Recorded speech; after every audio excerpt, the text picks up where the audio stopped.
Hello again. I thought I might find you in at some stage this evening. Bear with us and try to go the distance with us for the full, well, nearly an hour if you can, because we've got two great guests as ever here on Sheffield Live TV with Talking Sheffield Sport on a Thursday. We're always banging on about getting a Sheffield football team into the top flight. What some of you don't appear to know is we already do have a Sheffield football team in the top flight. In the FA Women's Super League, Sheffield FC Ladies. And I'm delighted to welcome the manager of Sheffield FC Ladies, Zoe Johnson, to the studio for the first time.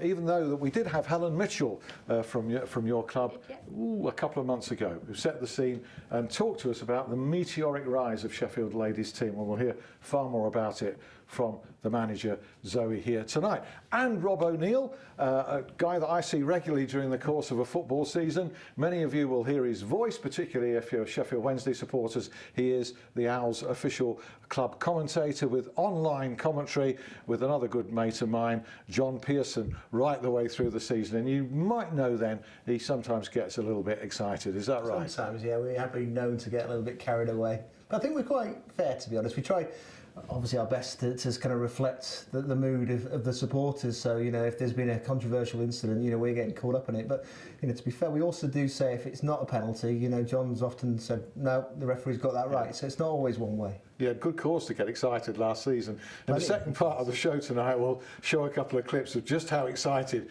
those guys got. And we'll talk to you about Euro 16, but also some of the transfer targets. It's quiet time and people, you know, get a bit restless, but there are one or two talking points. I'll get your take on the transfer targets. But Zoe, first of all, it's a real challenging season for you. The first season in the Women's FA Super League.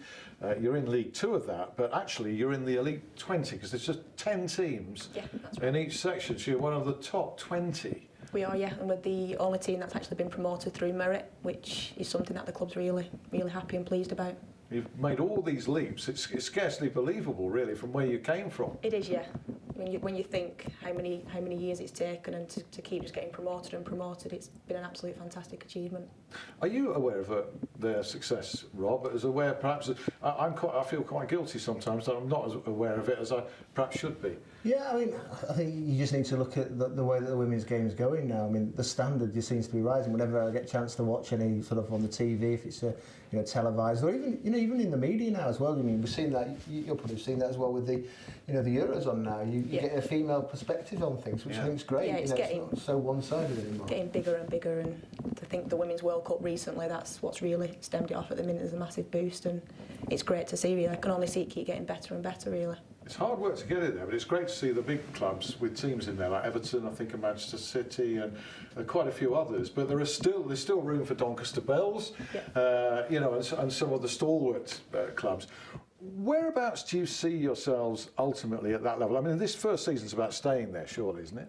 Yeah, it is. We're quite fortunate that we're securing the league this season. Nobody can get relegated, but that's not really something we've worried about or even really thought about, because I think we believe that we're at the right level and we're able to compete, and hopefully at the end of the season we won't even be anywhere around the bottom end of the table if there was a relegation. But it means that we can concentrate this season on getting the foundations right.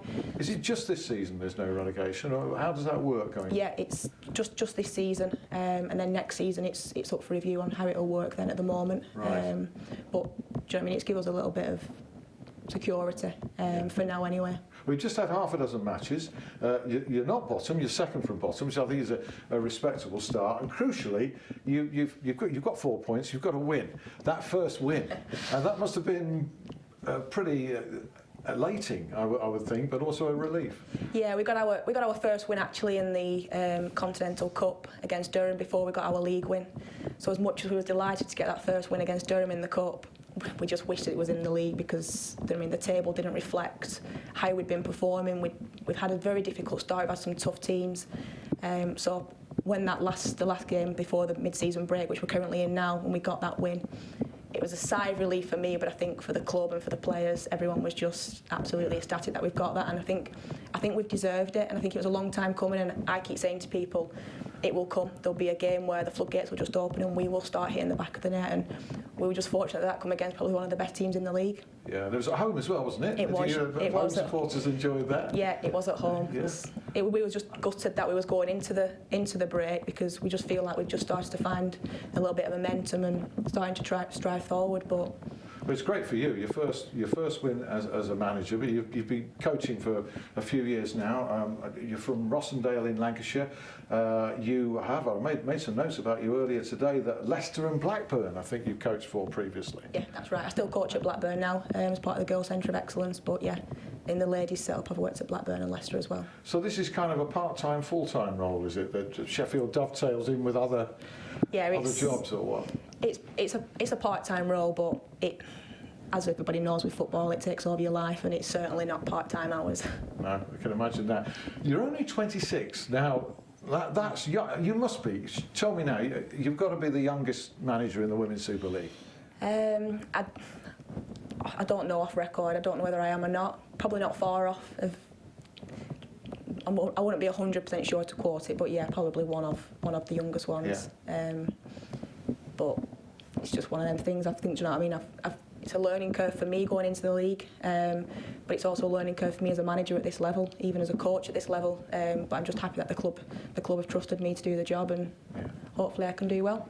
Yeah, it's pretty remarkable, isn't it? A Super League manager at 26 years of age. I saw a couple of years ago, I went to film a game, actually. It was Arsenal Ladies against Notts County Ladies, and the standard was really, really impressive. The pitch wasn't the best, but that was actually at Notts County's first team ground, but the standard was really high, and I think they just brought in a couple of Japanese girls at that time, and there was a big thing about their arrival. Yeah. And that was seen as a kind of a groundbreaking move by them. It was a double signing, wasn't it? Yeah, it was. Yeah, it's, like I say, I think even Notts County now, they're a big team, and I think at first when they come into it was like a big thing. Yeah. Well, you've got there Yeovil are top at the moment. That just shows you, you've got Everton second and Yeovil top of your section. So it really is very, very open, isn't it? It is, yeah. Do you know what I mean? There's some. Yeovil have got a lot of experience. They're a very well organised, physical team, and do you know what I mean? They've got that WSL experience, which counts for a lot. And I think that's where we've come unstuck in a couple of our early games. That is just that experience of being in the league. I believe that we can compete, and we can compete against the likes of Yeovil. Yeah. But yeah, it is very much open, and I mean, we've got Everton to play twice coming up in the next few weeks. So hopefully we can cause a little bit of upset at the top end of the table. Do you see more professional football clubs having a women's team? Chris Wilder was in last week and he touched on that subject about it'd be a good idea, he said, if Sheffield United had a women's team. Do you see that happening more and more? Yeah, I think it will. I think every big club will want to now get a ladies team. Now they've seen how much media it's getting, how much it's great for any city to have a big ladies team, and especially the big clubs want to start buying into that, I think now, yeah. It's great prestige for Sheffield, the oldest club in the world as well, to have this extra arm now. We're going to come back to Zoe shortly. Meantime, it's the summer, and the summer is a time of restlessness. I know the fixtures came out to a lot of people's relief this week, so they start talking football again. Do you get that excitement, or do you enjoy the break, Rob? I think you enjoy the break, but equally, whilst I've taken in a lot of the Euro games, it's not quite the same as following your club sides. I think by the time it all comes round again, I'll be ready for it, and as you say, the fixtures come out, and that's when everyone's looking at where they're going to be. You're planning almost your life out, aren't you, for the next 9-10 months. So I think the buzz is starting to come round again. Aston Villa, hey, what an appetizer that is. I mean, Aston Villa first game at Hillsborough on the Sunday. Sky have obviously cherry-picked that one. Yeah, I mean, you'll think back, I suppose, historically there was that massive game when Big Ron had just left and gone to Aston Villa. So they've just dropped down, so that's a major thing for Aston Villa, been in the top flight for so long. But I think they needed to come out of that Premier League. They looked like they were hanging on for years, and it'll be interesting to see what sort of side they put together. Maybe playing them on the opening day could well be a good thing for Wednesday, because they're still going to be trying to find their feet. I agree, absolutely. I back Wednesday to win that one, because they should hit the ground running. They're going to have the kernel of the team this year. There are going to be some additions, and that's what we don't know about. There's going to be quite a few, maybe 4 or 5, and they're going to be ringers, aren't they? Hopefully. Any ideas, any names? I floated a few in my column today in the Sheffield Telegraph, picking them up from other people, really. They've been doing the circuit. What do you think?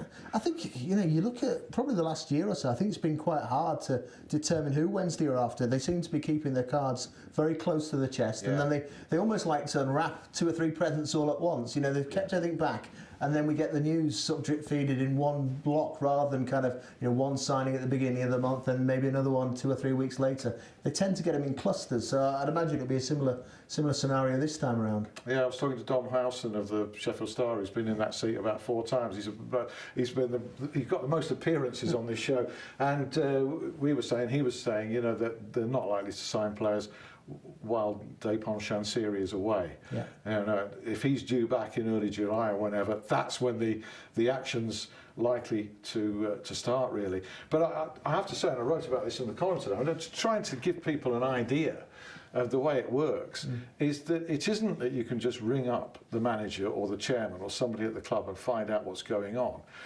because it's the most secretive regime I've ever known. And I'm not saying that's a criticism, because I wouldn't be, if I was after players, I wouldn't be throwing it out there in the media either. If it works, it's fine. Yeah. But there isn't the information source that there was at one time. I'm mentioning no names, there were some managers I've dealt with over many years, and some chairmen as well, who would steer you. Yeah. Now, believe you me, that does not happen now. And I'm not saying that's a criticism, it just doesn't happen. So it's all coming from outside, agents or whatever. And sometimes it was a curveball, even if it wasn't the main target. It was to kind of deflect, because they're after another player, just to sort of take your eyes off it. But yeah, you're right, a lot of it seems to be kept very much in-house, and that seems to be the way that they're running things down at Hillsborough these days. And even looking at the managerial scenario last summer, we didn't quite know what was going on, and then there was speculation about what Mark Cooper's role would be if he was coming in. And it turns out that Carlos was always going to be the main man. It was just he wanted sort of English eyes who knew the league alongside him, and in the end he went with the bully who knew the club anyway. I think there is a time and a place for steering, when it's in the club's interests as well as the media's, for somebody to be steering a story so that everybody's on the same page with it. I really do think it's in a mutual interest. However, I wouldn't criticise, because the proof of the pudding is it's working. The owner's done what he said he was going to do, and the manager's been a revelation. So, but these are the names, okay? And I don't know whether you've got. You're from Lancashire, Zoe. You're not an owl or a blade, presumably. I'm not. No. I'm going to guess.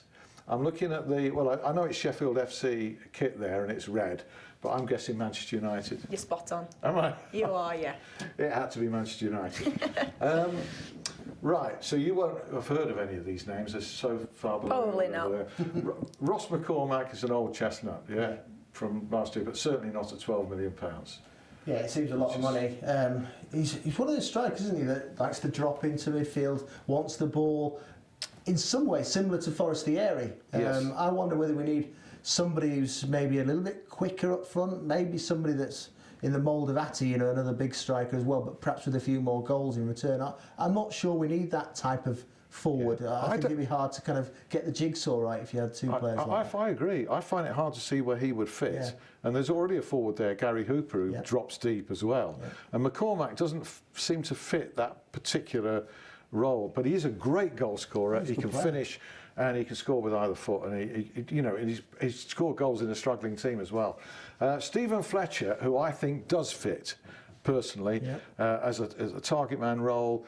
He's done very, very well for Championship clubs on the way up. Leaving Sunderland, I think that's a logical one. Yeah, I think you look at the type of players we've picked up. Experienced guys by and large. Maybe they've had 1 or 2 problems, whether that's fitness, which in Fletcher's case is probably what's held him back in the last couple of seasons. Fallouts with managers. We tend to pick up players that, for whatever reason, haven't quite been in their managers' thoughts in the Premier League, but we look for that sort of player. So I think Fletcher could well be a candidate. I can see where you're coming from that. The only question mark, as I say, would be his fitness record. Yeah, fair point. But he's 29 years of age, so he's not old. David Cotterill, perhaps you could see as a winger, and certainly the flanks will be one of the target areas. But Stewart Downing, a name I raised today, I sort of saw it on the wires the other day, and I thought, well, I'm not going to dismiss that one out of hand. There's a calibre player up at Middlesbrough there. He'd be on a fair whack of money, but as we saw with Hooper, Mr. Chansiri's prepared to go the distance for the right. A creative force, that could, make goals to the likes of Gary Hooper, and he would thrive off that sort of service. And obviously Wallace has been great at putting the balls in, but at times, the manager tended to leave him out for the midweek game. I don't know whether he felt he couldn't do 2 in a week, so he was probably looking for that second winger. We tried to get Aidan McGeady to do that job, didn't really work out there. So Downing could be, a possibility, because I don't think his face particularly fitted at Middlesbrough. No. Certainly not with Aita Karanka. He's a big favourite of the chairman, Steve Gibson, and by all accounts, when there was that fallout early in the season, I think Downing was part of it. I think you're right. I think it was Gibson that brought Downing in. So, you could see him being expendable to them. So that's another one. We'll talk more about Sheffield Wednesday as the programme goes on with Rob here. We'll also see some of the antics that he gets up to in the press box with John Pearson alongside him. But meantime, are you in the market for players, Zoe? Yeah, it's our transfer window at the moment. It closes on the 30th of June. We work quite closely with Liverpool Ladies, obviously they're in WSL 1. So there's potential for a possible loan player coming over. And another potential player that we're signing from a club close to me, Blackburn. Right. So yeah, we're in there at the moment. We've only got a week or so to get everything sorted before our transfer window closes. You've got a couple of players coming in. You could even name them here. And exclusives. Yeah, exclusives. yeah. You don't have the pressure and the stampede and the media stampede. No, we're fortunate that we don't really have that. I don't know. That's when you know you really, really cracked it, because it's been a slow burn, hasn't it, women's football, for whatever reason. Do you know what I mean? It's, like I say, it's been quite a shock to me since coming into this level, actually, how much media follows it. And I get reporters coming to us sometimes saying, can you let us know who you're going to be signing and when, so we can announce it together and things like that, whereas that's something that's been new to us because we've never had that. Agents as well, there's another thing in the women's game which you've never had, and now it's rife with them. They're just constantly hounding you. Which is again something that's new to us. So it's becoming a miniature of the men's professional game. It's just going to get more and more like it. More and more all the time. Yeah. You're mentioning agents there, and you're mentioning big clubs that are full time. Some of the clubs that you're competing with are full time. Yeah, they certainly are. Yeah. And you're not? We're not, no. We only train twice a week at the moment. It's something that we're going to look to review for next season, I think, to be able to compete with the top end of the table. I think we've got the calibre of players to do that currently. I feel we have a very strong squad, a lot of experience, but also a lot of youth coming through. And I just think that to be able to compete with these full-time teams and these full-time managers, it's something that we have to look to try and up our training regime at the moment. And to do that, are you going to have to look to go full-time? Yeah, I think long term the club has to be prepared that over the next few years that's what we'll have to do if we're serious about this and we want to compete. I think it'll be a slow process in doing that. Maybe we'll up it to 3 nights next season, and then from there we'll look at what sort of financial position we're in and see where we can go.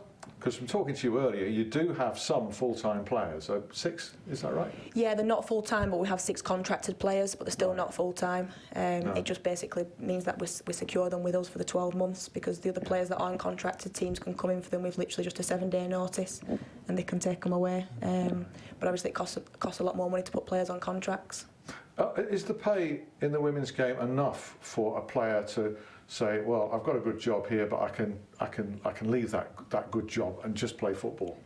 At WSL 2, I'd say no, especially not from probably 8 of the clubs. WSL 1, yeah, there are a lot of them are on enough.